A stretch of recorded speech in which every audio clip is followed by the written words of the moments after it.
નમસ્કાર મિત્રો, અલ્ટ્રાવિઝન પરિવારના માધ્યમ દ્વારા વાણિજ્ય વ્યવસ્થા અને સંચાલન વિષય અંદર પ્રકરણ 6 દોરવણીમાં ભાગ 2 પહેલો વિડીયોની અંદર આપણે દોરવણી એટલે શું, દોરવણીનું મહત્વ વગેરે વિશે સમજ્યા. આજે દોરવણીમાં આગળ સમજૂતી મેળવીએ.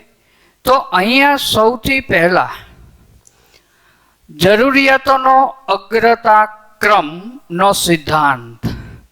માનવીની જરૂરિયાતો અસંખ્ય છે. આ જરૂરિયાતને પૂર્ણ કરવાના સાધનો માનવી પાસે મર્યાદિત છે, પણ જે જરૂરિયાતો ઉત્પન્ન થાય છે એને કયા ક્રમમાં કેવી રીતના ગોઠવવી એ મહત્વની બાબત હોય. જુદા જુદા મનોવૈજ્ઞાનિકોએ, સંચાલકોએ આના માટે ખૂબ જ પ્રયત્ન કર્યા. છેવટે માનવતાવાદી મનોવૈજ્ઞાનિક અબ્રાહમ માસ્લોએ આ જરૂરિયાતોનો અગ્રતાક્રમ ગોઠવવાની કોશિશ કરી. એણે 1943માં માનવીના અભિપ્રેરણના સિદ્ધાંત લેખ હેઠળ જુદી જુદી જરૂરિયાતોનો અગ્રતાક્રમ રજૂ કર્યો.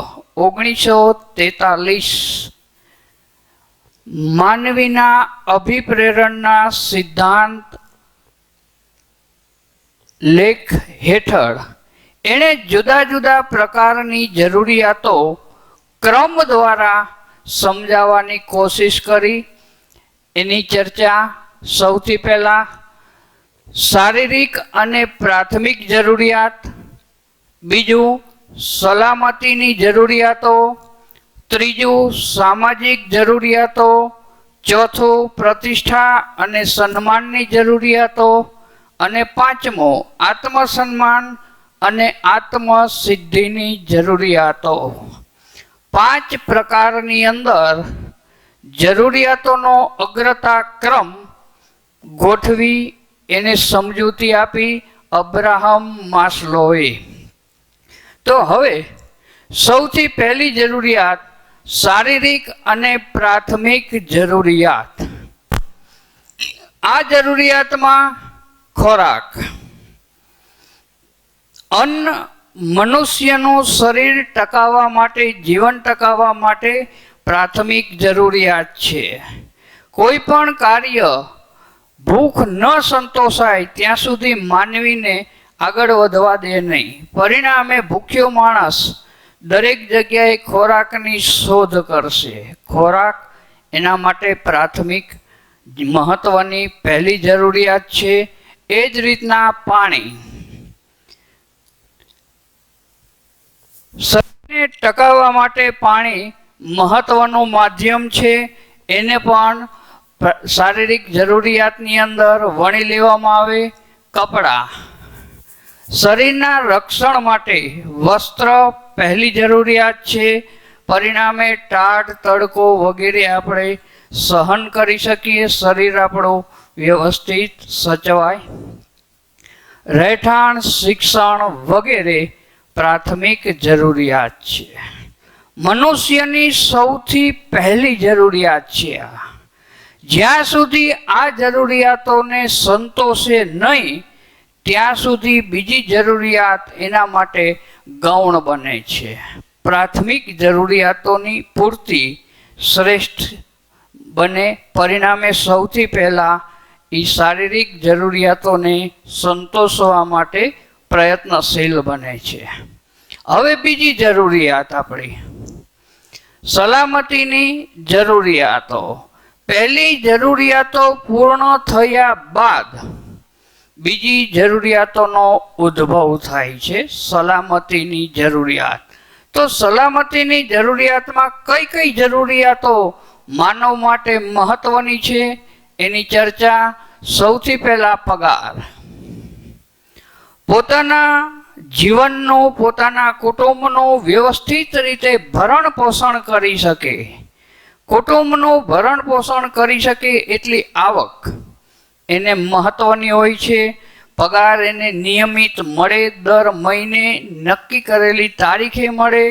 આ નિયમિતતા એના માટે મહત્વની વસ્તુ છે. જરૂરિયાત પૂર્ણ થાય એટલો પગાર એને પ્રાપ્ત કરવાની ઈચ્છા જાગૃત થાય. બીજું, વીમો. મનુષ્યનું જીવન અનિશ્ચિત છે. ક્યારે મૃત્યુ આવે એ કોઈ નક્કી હોતું નથી. પોતાના મૃત્યુ બાદ અથવા તો પોતાના જીવનકાળ દરમિયાન કોઈ પણ મુશ્કેલી પડે તો એના માટે વીમાનું કવચ. આગળ 11મા ધોરણમાં આ વસ્તુ શીખીને આવેલા છો તમે, જુદા જુદા પ્રકારના વીમા. અહીંયા હયાતીનો વીમો લેવાની કોશિશ, નોકરીની સલામતી. જે જગ્યાએ નોકરી કરે છે એ નોકરી એના માટે મહત્વની બાબત છે, કારણ કે એના દ્વારા એનો પોતાનું અને કુટુંબનું ભરણ પોષણ થાય છે. ક્યારે માલિકો દ્વારા છૂટા કરવામાં આવે એ નક્કી ન હોય. એટલે અહીંયા લાંબી નોકરી, કાયમી નોકરીની સલામતી પોતે જ્યાં સુધી ઈચ્છે ત્યાં સુધી અથવા તો જ્યાં ઉંમર મર્યાદાઓ નક્કી હોય તે ઉંમર સુધી એની લાંબી નોકરી થાય, એ સલામતીની ભાવના એની અંદર જાગૃત થાય. બચત. ભવિષ્યની અંદર કોઈ પણ મુશ્કેલી આવે, ઇતર પૈસાની જરૂર પડે, વધારાના પૈસાની જરૂર પડે, કોઈની પાસે લાંબો હાથ કરવો ન પડે, લોન લેવી ન પડે, વ્યાજે પૈસા લેવા ન પડે. આ જરૂરિયાત એના માટે મહત્વની છે. એ માટે થઈને ક્યાંક ને ક્યાંક બચત કરવા માટે પ્રેરાય છે. જુદી જુદી પ્રકારે બચત એ કરી શકે છે. એના માટે આવકનો જે સ્ત્રોત છે એમાં કરકસર કરીને ભવિષ્ય માટે મૂડી બચાવવાની કોશિશ કરે. બેંકમાં બચત ખાતું ખોલાવે અથવા તો પોસ્ટ કચેરીની અંદર બચત ખાતાની અંદર જે બચત થાય એ કટકે કટકે ભેગી કરવા કોશિશ કરશે. જોખમો સામે રક્ષણ. કુદરત સર્જિત, માનવ સર્જિત કોઈ પણ જોખમ આવે, યંત્ર ઉપર કામ કરતો હોય ત્યાં પણ એને જોખમોનો સામનો કરવાનો જ હોય છે. આ જોખમ સામે એને રક્ષણ મળે, તાલીમ મળે. કંપની તરફથી યોગ્ય પગલાં લેવાય એ જરૂરિયાત એના માટે મહત્વની છે. હવે ત્રીજી જરૂરિયાત, સામાજિક જરૂરિયાતો. ઉપરની બે જરૂરિયાતો સંતોષાઈ જાય ત્યારબાદ જ ત્રીજા ક્રમની જરૂરિયાત ઉત્પન્ન થાય. એક જરૂરિયાત પૂર્ણ થયા પછી બીજી પૂર્ણ થયા પછી જ ત્રીજી જરૂરિયાતનો ઉદ્ભવ થાય છે. આ જરૂરિયાત છે સામાજિક જરૂરિયાતો, જે સમાજની અંદર રહે છે. કારણ કે માનવી સામાજિક પ્રાણી છે. એ સમાજની અંદર જન્મો અને સમાજની અંદર રહીને પોતાનો વિકાસ કરતો હોય છે, પોતાની પ્રગતિ કરતો હોય. આ સમાજમાંથી એને પ્રેમ, સ્નેહ, લાગણી વગેરે મળે એવું મનથી ઈચ્છા જાગૃત થાય છે. આ માનસિક છે. એને પોતાના સમાજમાંથી, પોતાના મિત્રો દ્વારા, પોતાના કુટુંબ દ્વારા, પોતાના સાથી કર્મચારીઓ દ્વારા પ્રેમ મળે, લાગણી મળે, ભાઈચારાની ભાવના ઉત્પન્ન થાય, પોતાના પણાની લાગણી ઉત્પન્ન થાય. એ મહત્વની બાબત હોય છે. આ એની ત્રીજી જરૂરિયાત છે કે સમાજની અંદરથી એને પોતાનો સમજી લોકો સાથ અને સહકાર આપે. ચોથું, પ્રતિષ્ઠા અને સન્માનની જરૂરિયાત. ઉપરની ત્રણ જરૂરિયાતો પૂર્ણ થાય પછી ચોથા પ્રકારની જરૂરિયાત ઉત્પન્ન થાય. અહીંયા ઉપરની ત્રણ જરૂરિયાતો એ નિમ્ન કક્ષાની જરૂરિયાતો તરીકે ઓળખી શકીએ. ત્રણ જરૂરિયાતો, પહેલી, બીજી અને ત્રીજી ત્રણ જરૂરિયાતો એ નિમ્ન કક્ષાની જરૂરિયાત તરીકે આપણે ઓળખાવી શકીએ. ચોથી અને પાંચમી આ બે જરૂરિયાતોને ઉપરી કક્ષાની જરૂરિયાત તરીકે ઓળખવામાં આવે છે. એટલે જરૂરિયાતના અહીંયા પ્રકાર 5, પણ પહેલી 3 નિમ્ન કક્ષામાં, ચોથી અને પાંચમી 2 એ બંને ઉપરી કક્ષાની જરૂરિયાતોમાં વર્ણવવામાં આવે. એટલે ચોથી કક્ષામાં પ્રતિષ્ઠા અને સન્માનની જરૂરિયાતો. તો સૌથી પહેલા સમાજની અંદર એનું માન અને સન્માન વધે. દરેક વ્યક્તિની આ ઈચ્છા હોય કે જે સમાજની અંદર રહું છું એ સમાજનો માનવ મને માન અને સન્માન આપે. હવે આ માન અને સન્માન પ્રાપ્ત કરવા માટે તનતોડ મહેનત કરે.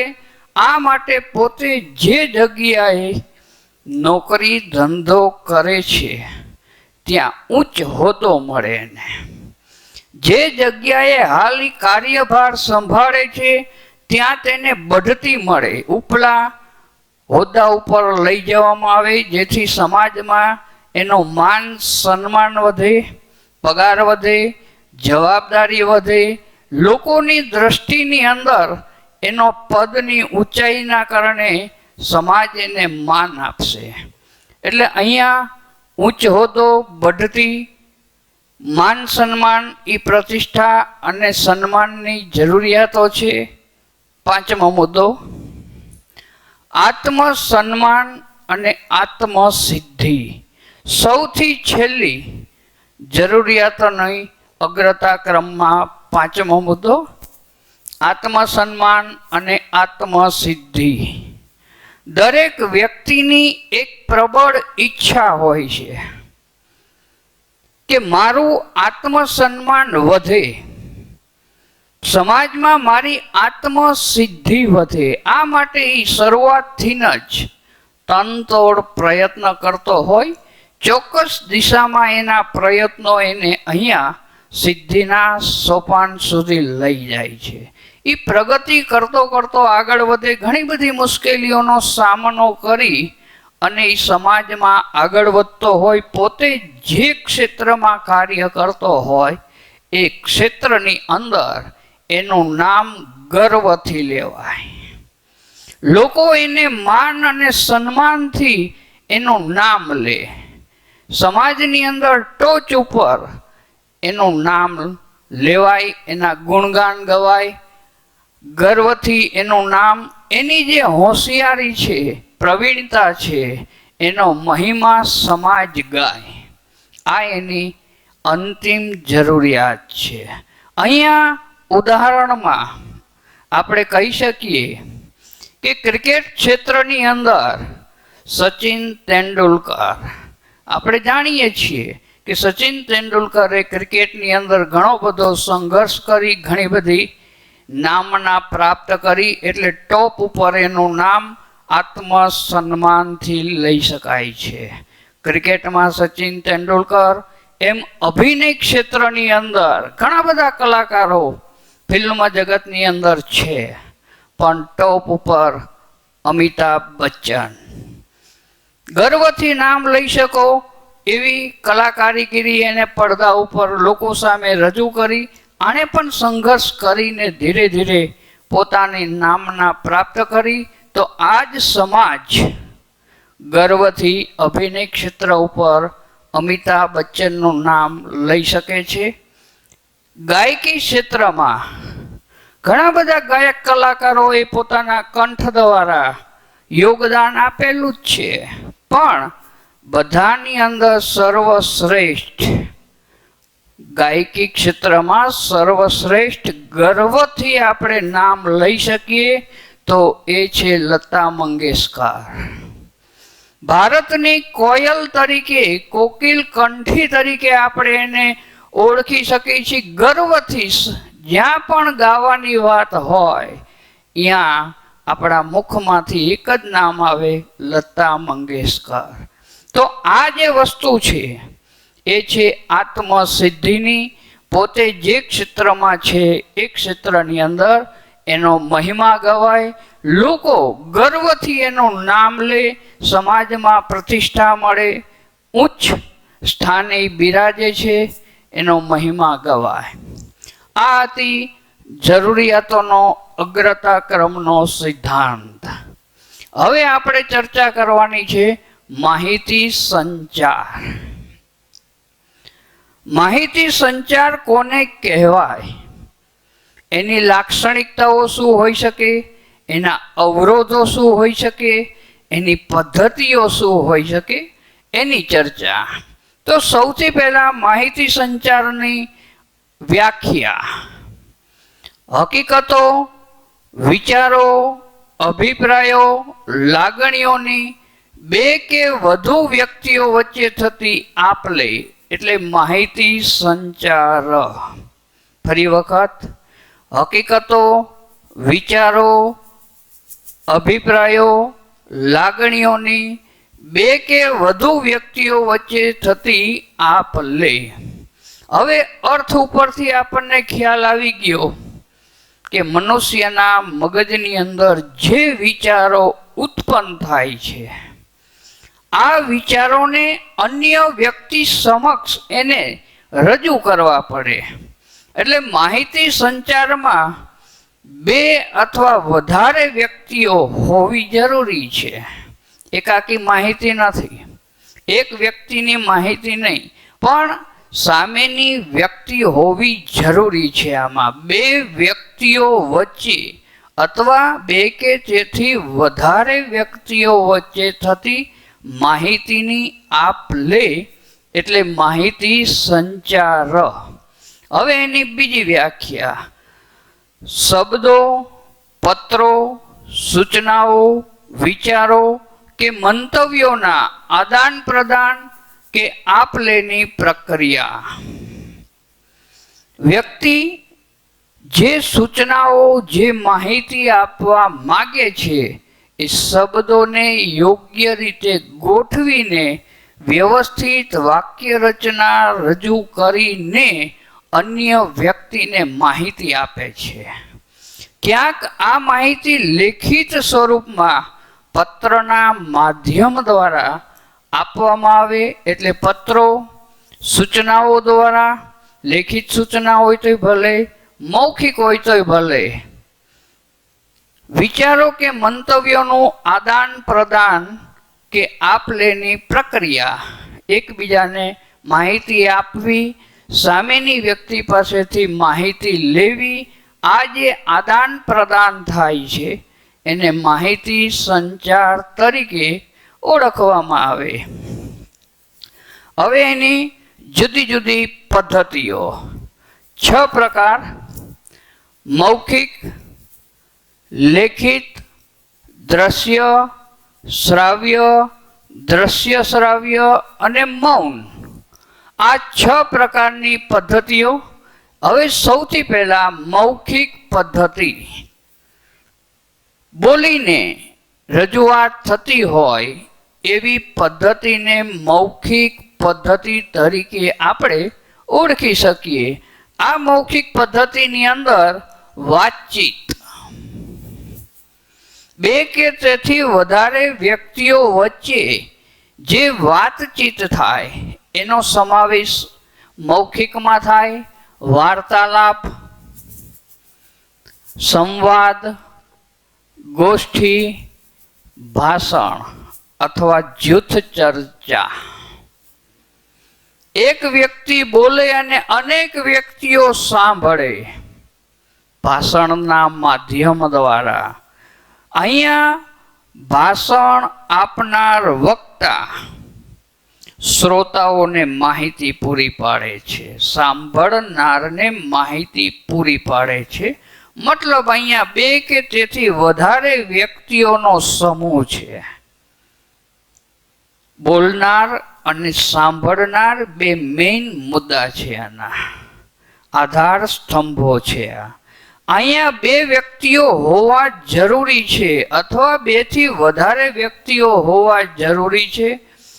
સંવાદ થતો હોય કોઈ પણ વિષય ઉપર, વાદ વિવાદ વગરની ચર્ચા. કોઈને ઉતારી પાડવાની પ્રવૃત્તિ આમાં નથી, પણ ચોક્કસ હેતુને સિદ્ધ કરવા માટે થતી ચર્ચાઓની વાત એટલે મૌખિક માહિતી સંચાર, બોલીને થતો માહિતી સંચાર. આની મર્યાદા એ છે કે આની અંદર કોઈ પુરાવો આપણે રાખી શકતા નથી, એટલે ફક્ત વ્યવહારમાં ચાલે. કંપનીની અંદર મૌખિક માહિતી સંચારનો ઉપયોગ વધારે ન કરી શકાય.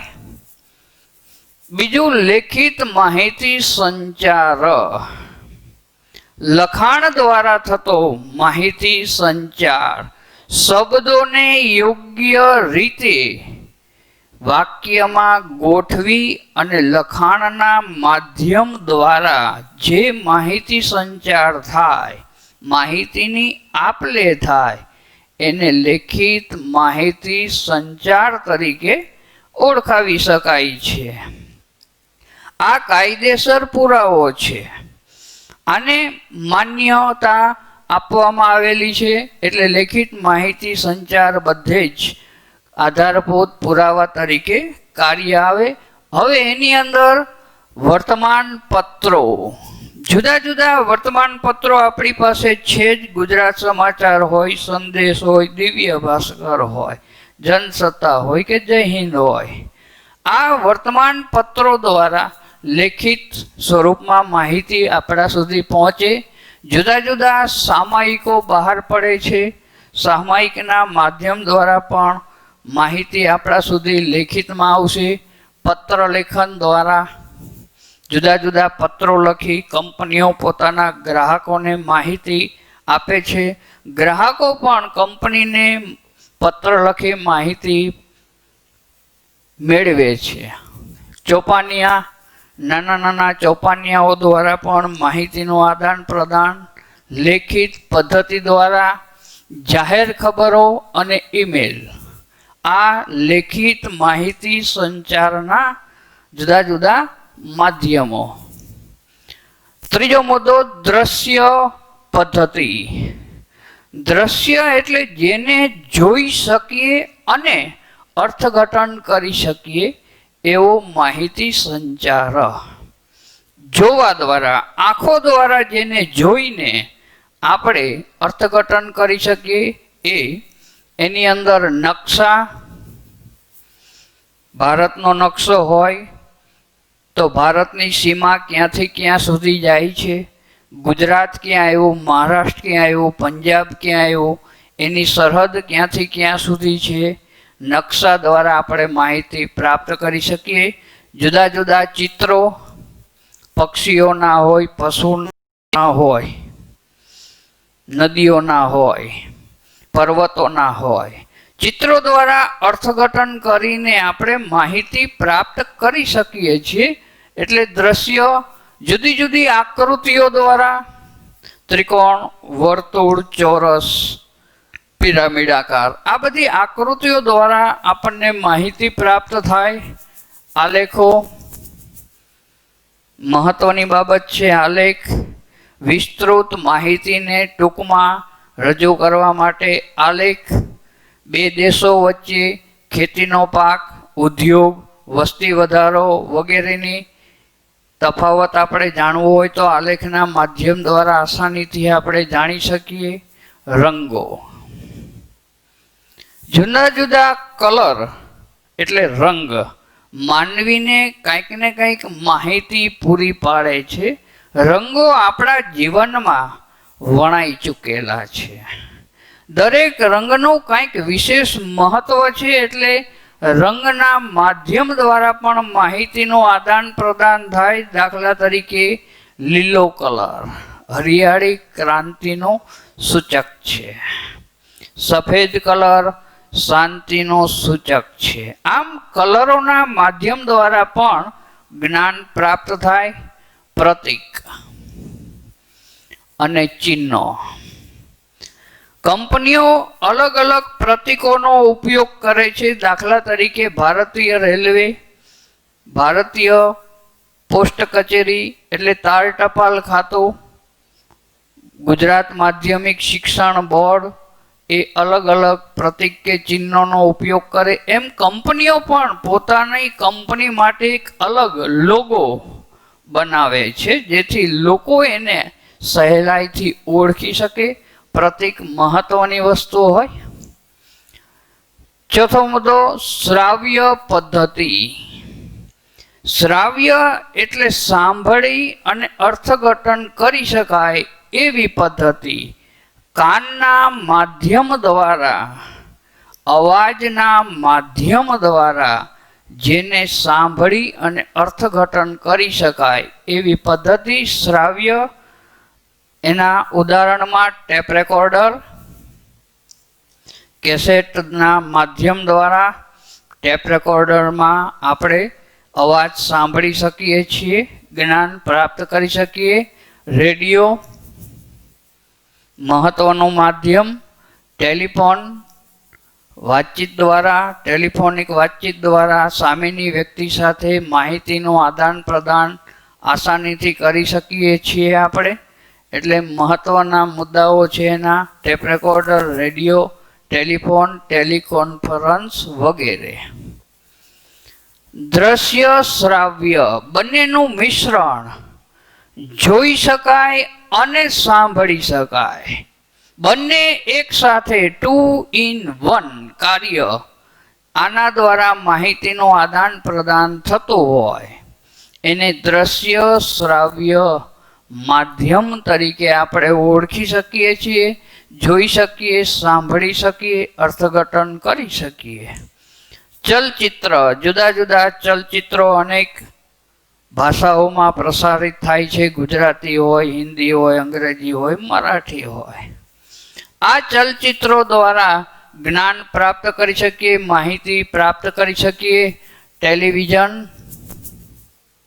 સવારથી ચાલુ થઈ ગયો હોય, ટેલિવિઝન 24 કલાક સુધી પોતાની અવિરત સેવાઓ પૂરી પાડે છે. આના દ્વારા જુદા જુદા સંદેશાઓ, માહિતીઓ આપણને ટેલિવિઝનના માધ્યમ દ્વારા પ્રાપ્ત થાય. ઇન્ટરનેટ સમગ્ર વિશ્વને જોડતું જાળવું.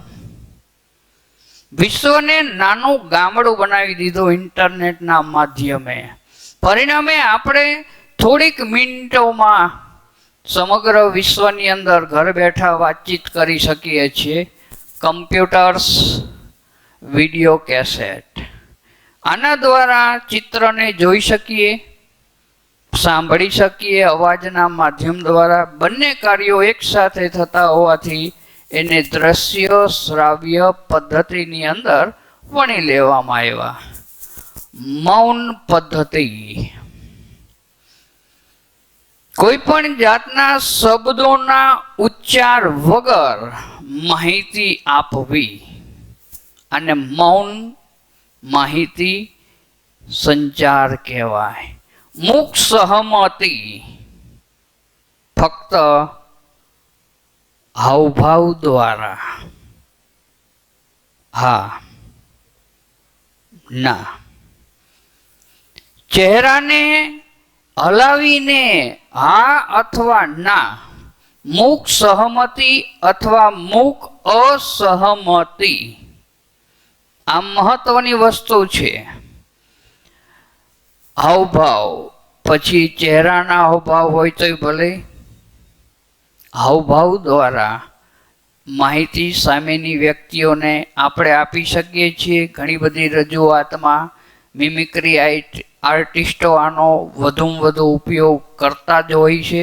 એટલે હાવભાવ જેવી તમારે રજૂઆત કરવાની હોય એ પ્રમાણે હાવભાવ કરવાથી સંદેશો સામેની વ્યક્તિ આસાનીથી સમજી શકે છે.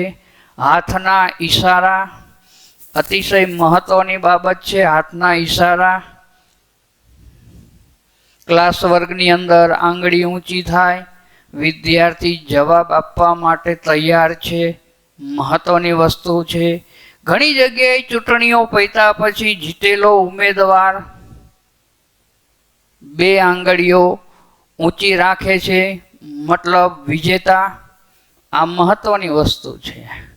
અહીંયા ઈશારાઓ દ્વારા અલગ અલગ માહિતી પહોંચાડવાની વસ્તુ એટલે મૌન માહિતી સંચારમાં મુખ સહમતિ, મુખ અસહમતિ, હાવભાવ, હાથના ઈશારા.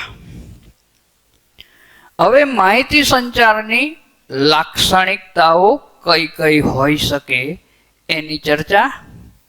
તો સૌથી પહેલું હેતુલક્ષી પ્રક્રિયા. અહીંયા જે ચર્ચા છે એ ઔદ્યોગિક એકમને લગતી ચર્ચા છે.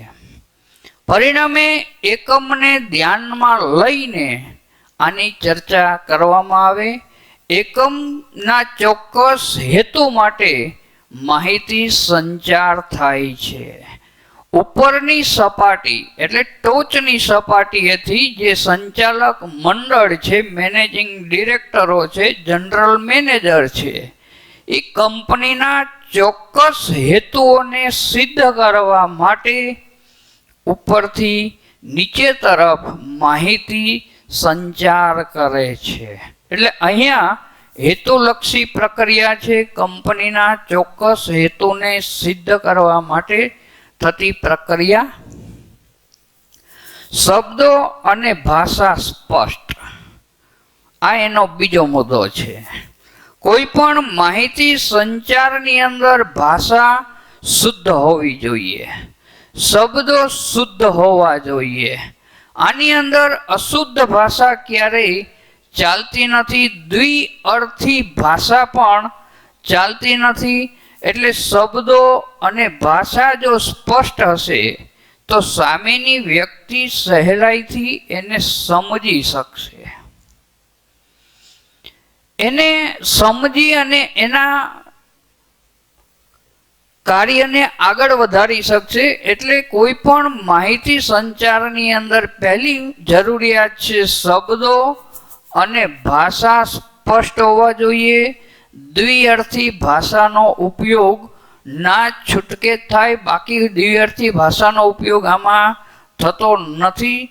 માનવ સહજ એનું અર્થઘટન કદાચ ખોટું કરે તો માહિતીનો જે સાચો ઉદ્દેશ હતો એ ઉદ્દેશ નષ્ટ પણ થઈ શકે.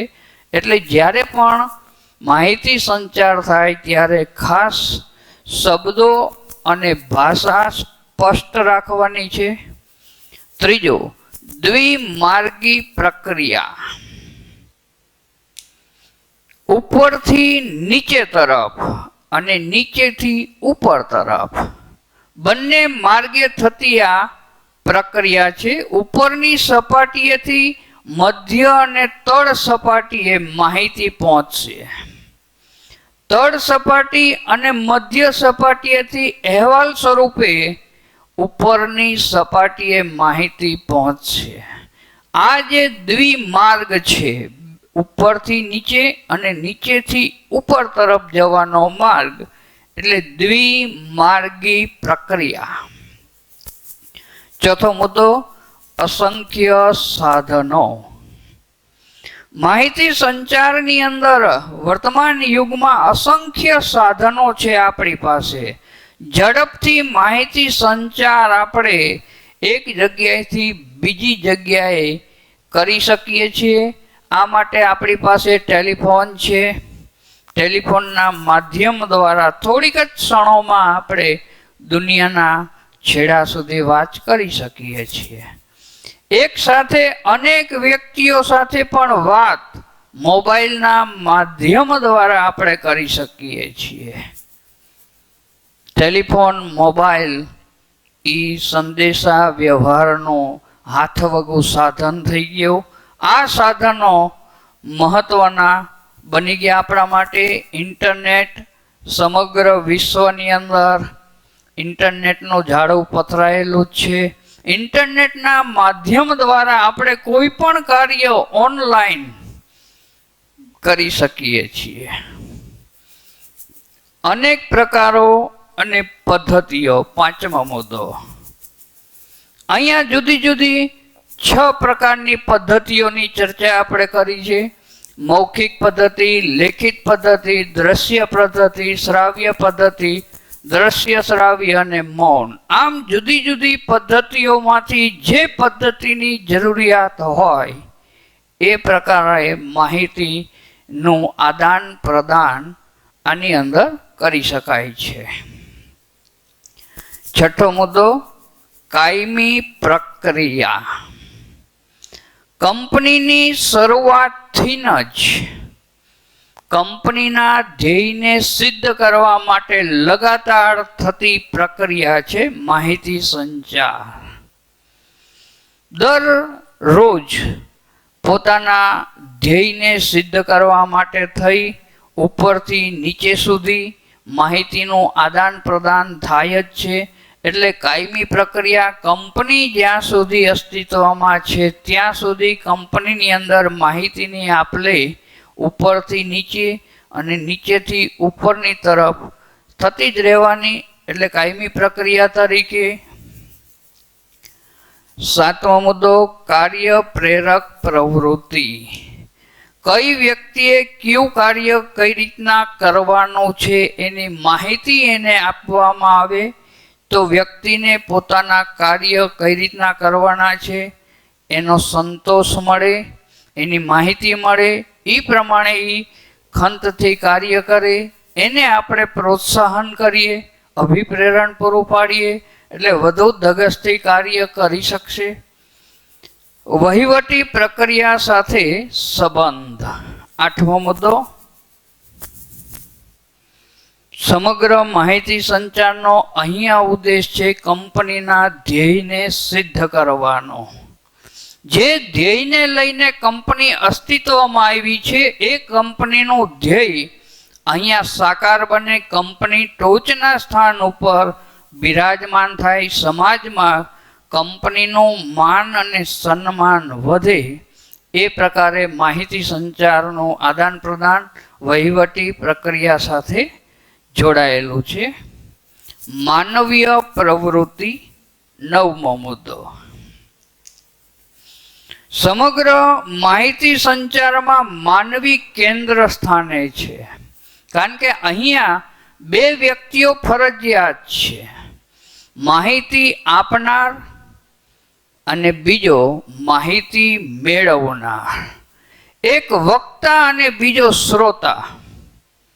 વક્તા બોલીને માહિતી આપે, લેખિત માહિતી આપે, કોઈ પણ રીતના પદ્ધતિ દ્વારા માહિતી આપે. સામેની વ્યક્તિ માહિતીને પ્રાપ્ત કરી એનું અર્થઘટન કરે છે.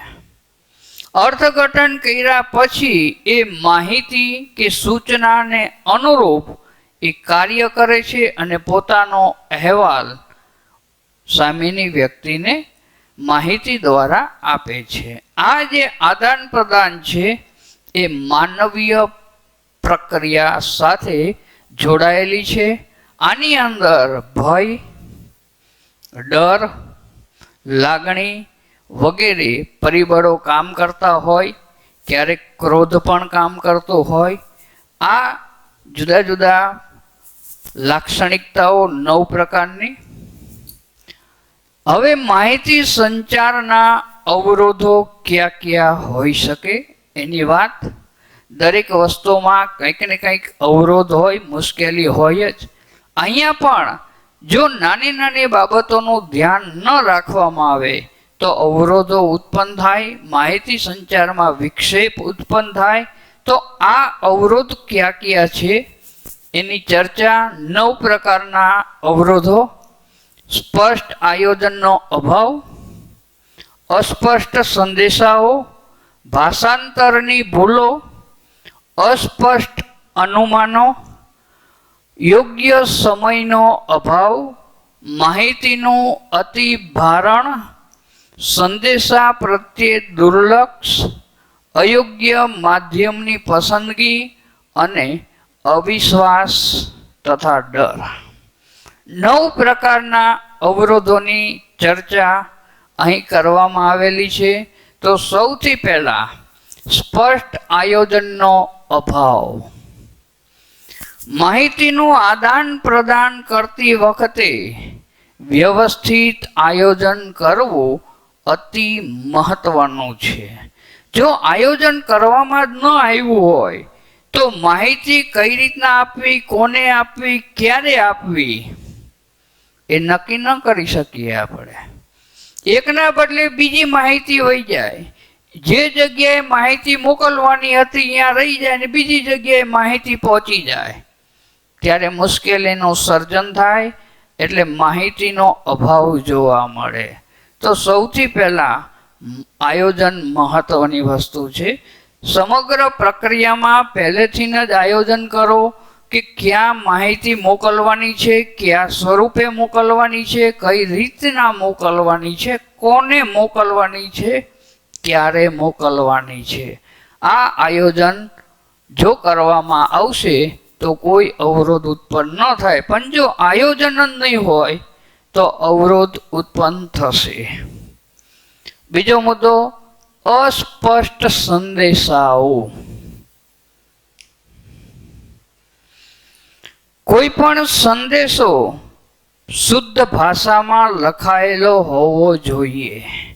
વાક્ય રચના એની શુદ્ધ હોવી જોઈએ. યોગ્ય શબ્દોનો ઉપયોગ કરીને વાક્ય રચના સ્પષ્ટ રીતે લખાયેલી હોવી જોઈએ અથવા તો બોલાયેલી હોવી જોઈએ. જો શબ્દો અસ્પષ્ટ હશે, વાક્ય રચના આડી અવળી હશે, તો એનું અર્થઘટન કરવામાં ખૂબ જ મુશ્કેલી અનુભવાશે. દ્વિઅર્થી ભાષાઓનો ઉપયોગ કરેલો હશે, માહિતી અધૂરી હશે, તો પણ અર્થઘટન વ્યવસ્થિત રીતે નહીં થઈ શકે. દાખલા તરીકે ચકલી. સમજવા માટે ઉદાહરણ, દ્વિઅર્થી ભાષાની અંદર ચકલી.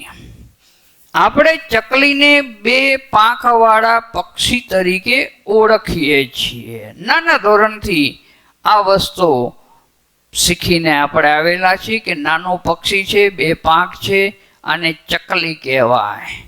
પણ અમુક ગામડામાં બારગવે બોલી બદલાતી હોય. અમુક ગામડામાં નળને ચકલી તરીકે ઓળખવામાં આવે. એટલે અહીંયા ચકલી એટલે પક્ષી અને ચકલી એટલે નળ. આ બે અર્થ બને. એમ ઘોડો.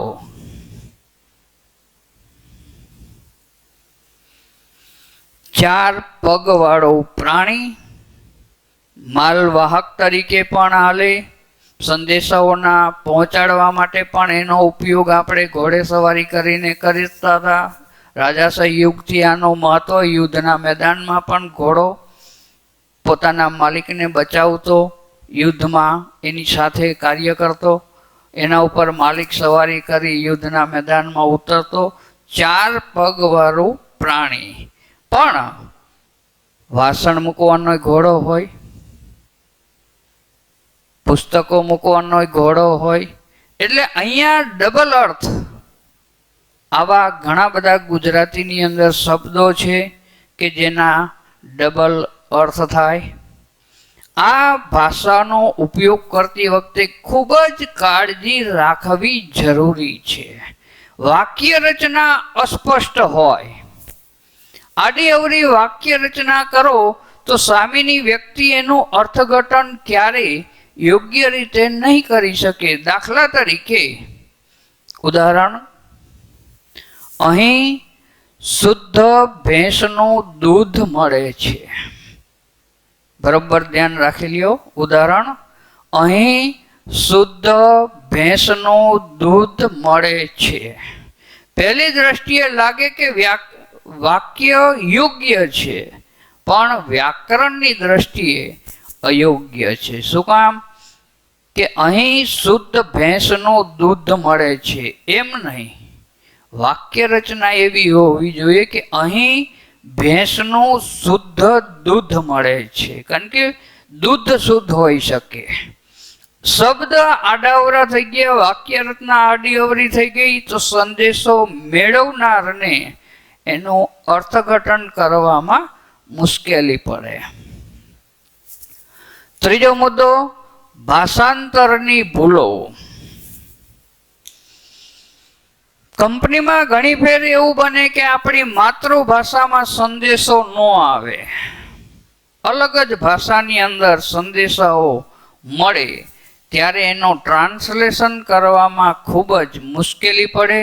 ટ્રાન્સલેશનમાં એટલે ભાષાંતરમાં જો ભૂલ કરશું આપણે તો એનું અર્થઘટન ખોટું થશે, પરિણામે માહિતી અયોગ્ય રીતે પ્રાપ્ત થશે. અસ્પષ્ટ અનુમાનો. કોઈ પણ કાર્ય કરતા પહેલા આપણે પૂર્વધારણાઓ અને અનુમાનો દ્વારા કાર્ય કરીએ છીએ. જો અનુમાનો સમજ્યા વગર માહિતીનું આદાન પ્રદાન કરશું, સંદેશાઓ મોકલશું, તો ભવિષ્યની અંદર આ સંદેશાઓ નિષ્ફળ જવાની પૂરેપૂરી સંભાવના રહે. યોગ્ય સમયનો અભાવ. ઘણી ફેર માહિતી સમય આધારિત હોય, ચોક્કસ સમયમાં માહિતીને પહોંચાડવાની હોય અને ચોક્કસ સમયમાં કાર્યને પૂર્ણ કરવાનો હોય, ત્યારે જે માહિતી પહોંચાડવી પડે એમાં સમય મહત્વની વસ્તુ હોય. જે સમયે જે કાર્ય પૂર્ણ કરવાનું છે, પણ એ કાર્ય પતી જાય પછી માહિતી જો મળે તો મુશ્કેલી. ક્યારેક ઉતાવળમાં સમયના અભાવના કારણે માહિતી આપણે મોકલીએ તો પણ માનવ સહજ ભૂલો થવાની સંભાવના રહે છે, તો માહિતી યોગ્ય રીતે પહોંચશે નહીં, એનું અર્થઘટન યોગ્ય રીતે થશે નહીં. માહિતીનું અતિભારણ. એક જ કર્મચારી ઉપર ચારે બાજુથી જુદા જુદા વિભાગો તરફથી ખરીદ ખાતું હોય, હિસાબ ખાતું હોય, વેચાણ ખાતું હોય, પેકિંગ ખાતું હોય, આ બધા ખાતાઓના અધિકારીઓ તરફથી વારંવાર સૂચનાઓ મળતી રહે તો આ વ્યક્તિ કામના ભારણથી દબાઈ જશે. અહીંયા હુકમની એક વાક્યતાનો સિદ્ધાંત હોવો જરૂરી બને. શું કામ કે એક જ અધિકારી તરફથી કર્મચારીને માર્ગદર્શન મળશે, હુકમ મળશે તો એનું કાર્ય વ્યવસ્થિત કરશે, પણ બધા જ અધિકારીઓ તરફથી એને સૂચનાઓ મળશે તો કામના ભારણના બોજ હેઠળ દબાઈ જાય છે. પરિણામે એ અતિ ભારણના કારણે સંદેશાનો જવાબ આપવા તૈયાર થતો નથી. સંદેશા પ્રત્યે દુર્લક્ષ. ઘણી ફેર કર્મચારી સંદેશા પ્રત્યે દુર્લક્ષ સેવે છે. જ્યારે કર્મચારી પાસે કામનો વધારે ભરાવો થઈ જાય ત્યારે જે સંદેશાઓનો એને ઉત્તર આપવાનો છે એ ઉત્તર આપવાના બદલે પોતાની પાસે જે વર્કલોડ છે, કામ વધારે છે, એને પૂર્ણ કરવાનું પ્રાધાન્ય આપે. પરિણામે માહિતીની અંદર વિક્ષેપ ઉત્પન્ન થાય. અયોગ્ય માધ્યમની પસંદગી. કઈ જગ્યાએ કઈ રીતના માહિતી મોકલવાની છે એ પહેલી પસંદગી કરવી પડે. કયું માધ્યમ કઈ રીતના કામ કરશે. દાખલા તરીકે 5-25 વ્યક્તિઓને તમારે માહિતી આપવી હોય તો બોલીને આસાનીથી માહિતી આપણે આપી શકીએ, આપણો અવાજ એમના સુધી પહોંચાડી શકીએ છીએ. પણ 200, 400 કે 500 માણસો ઊભા હોય તો છેવાડાના માનવી સુધી કદાચ અવાજ ન પણ પહોંચે તો અહીંયા માઇકનો આધાર લઈને માહિતી તમારે આપવી પડે. કથાકારોના સભા મંડપની અંદર આ વસ્તુ જોયેલી જ છે. કથાકાર સ્ટેજ ઉપર બેસીને કથાનું વાંચન કરતા હોય, લાંબા સમય સુધી, લાંબી જગ્યા સુધી છેવાડે માનવીઓ ઊભા હોય, બેઠા હોય, એમના સુધી સ્ટીરિયાઓ દ્વારા, માઇકના માધ્યમ દ્વારા અવાજ પહોંચાડવામાં આવે છે. એટલે માધ્યમ મુખ્ય વસ્તુ છે. તમારે માધ્યમ પસંદગી વખતે ખાસ ધ્યાન રાખવાનું કે કયા માધ્યમથી કઈ રીતના માહિતી મોકલશું તો સચોટ રીતે માહિતી પહોંચશે. પણ જો ભૂલથી અયોગ્ય માધ્યમ પસંદ થઈ ગયો તો માહિતી સંચારમાં અવરોધ આવી શકે. અવિશ્વાસ અને ડર. માનવીની અંદર અવિશ્વાસ જ્યારે પ્રવેશે ત્યારે એ સાચી માહિતીને છુપાવે છે. ડર ઉત્પન્ન થઈ ગયો એની પાસે. ભૂતકાળમાં કોઈ એવો બનાવ એની સાથે બન્યો કે એણે સાચી માહિતી આપી છતાંય માલિકે એને સજા કરી હોય, ધમકી આપી હોય, નોકરીમાંથી કાઢી મૂકવાની ધમકી આપેલી હોય, એનો પગાર કાપી લેવાની ધમકી આપેલી હોય, કોઈ પણ સજા કરેલી હોય, તો આ ડરના કારણે થઈને એ સાચી માહિતી ક્યારે નહીં આપે, ભળતી માહિતી આપશે. પરિણામે અવરોધ પેદા થશે. વિશ્વાસ મેઇન વસ્તુ છે. વક્તા દ્વારા જે માહિતી આપે એમાં શ્રોતાને વિશ્વાસ હોવો જોઈએ અને શ્રોતા દ્વારા જે માહિતી મળે એમાં વક્તાને વિશ્વાસ હોવો જોઈએ. વિશ્વાસના વાતાવરણ ઉપર જ આદાન પ્રદાન સફળ રીતે થઈ શકે. પણ માલિકો અને કર્મચારીઓ વચ્ચે જો અવિશ્વાસનું વાતાવરણ હશે તો કંપનીની અંદર જે માહિતી સંચાર થશે એની અંદર ક્યાંક ને ક્યાંક અવરોધ આવશે. એટલે છેલ્લા મુદ્દાની અંદર મુખ્ય વસ્તુ છે અવિશ્વાસ અને ડર ક્યારે હોવો ન જોઈએ. માલિક અને કર્મચારી વચ્ચે અથવા તો માલિક અને કામદાર વચ્ચે એક કૌટુંબિક ભાવના જેવી વૃત્તિ ઉત્પન્ન થવી જોઈએ, લાગણી ઉત્પન્ન થવી જોઈએ કે આ મારી કંપની છે, હું કંપની માટે છું, કંપની મારા માટે છે. આ ભાવના જ્યારે જાગૃત થાય ત્યારે તળ સપાટીનો કામદાર એ આપણને પ્રગતિ તરફ લઈ જઈ શકે, કારણ કે કાર્ય કરતો વ્યક્તિ છે. અહીંયા દરેક કર્મચારી એ કંપનીનો સભ્ય છે. આ વ્યક્તિઓ દ્વારા જે કાર્ય થાય છે એ કંપનીને ભવિષ્યમાં આગળ લઈ જઈ શકે છે.